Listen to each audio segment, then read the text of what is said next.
we're here to talk Penn State football. Yes, we are. And I think that there's a lot to talk about. I can't remember a season that there's been as much hype and excitement surrounding the team, surrounding the program, the fan base, starting number 7 in the country. Yeah. Let me hear what you got on that. Like, I think that's a big thing. It is. And it's kind of uncharted territory, especially considering the last 10 years in the program and all the ups and downs. It's pretty incredible we're in this point. It definitely is. And I had a chance to speak with some of these guys, some of the players and some of the staff. And I said to these guys, I didn't realize 11-2 last season, really. Yeah. And that's a quiet 11-2. Quiet 11-2. I mean, shout out to that squad. As we know, the squad's changed up a little bit. Yeah.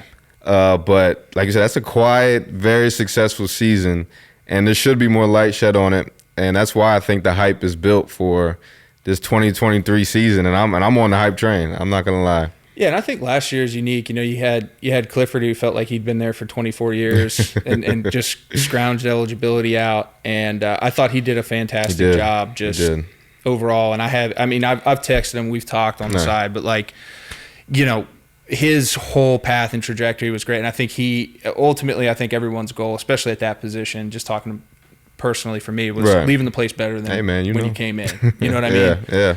And I think Cliff did that. Mm-hmm. And, when it comes to the expectations this year, I thought some of the young guys got a ton of burn. Yeah. And especially on the offensive side of the ball, you look at it, this roster, again, is as deep as it's ever been. I think specifically at the offensive line position. Yep.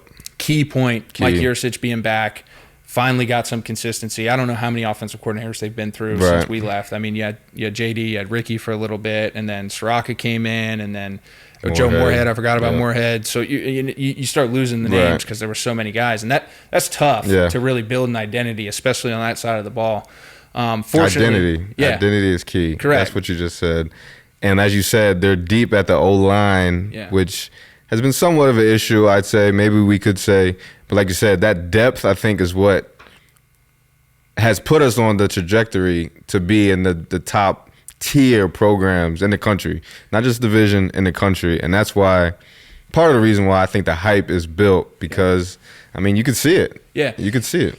And on that point, like the depth, it breeds success internally, like not when the lights are on and not when people are looking, but it's something that we really never had the fortune of having a ton of it, right? Like we kind of knew who were the guys and then the developing guys, and then you had the practice, the guys who were going to make it tough at practice, give you some looks. But when you talk about the best programs in the country, there's always depth there, even with the transfer portal. Yep. You look at Alabama, you look at Georgia, they find a way to – Ohio State, they consistently keep really good talent in the 2 and 3 deep, which allows them, to your point, to reload because internally they have that mindset of compete, earn your stripes, I'm going to get an opportunity to do something great here and then move on, right? And I think Penn State's done a good job of placing guys in the NFL. Yeah. But collectively building that depth chart – I think has been an issue. And for whatever reason,